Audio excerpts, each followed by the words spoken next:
உன்னுடைய இறைவன் யார், உன் மார்க்கம் என்ன, உன்னுடைய நபி யார் என்று கேட்கும் பொழுது எல்லாவற்றிற்கும் லா அதிரி, கேள்வியே எனக்கு புரியலே என்பதாக அந்த ஆத்மா சொல்லுமாம்.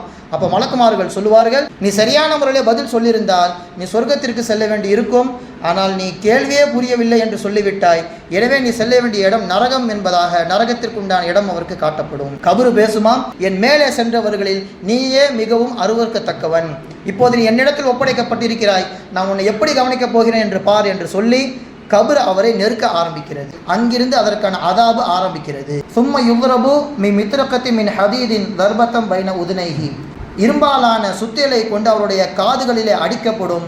அடித்த அடியிலே அவர் அலறுவார். அவருடைய அந்த கதறலில் பக்கத்து கபரில் இருப்பவர்களும் உலகத்தில் உள்ள எல்லா ஜீவராசிகளும் அந்த சப்தத்தை கேட்கும், மனிதர்களையும் ஜின்களையும் தவிர. தின்னீன் என்று சொல்லப்படுகின்ற 99 வகையான பாம்புகள் கபரிலே சாட்டப்படுகிறது.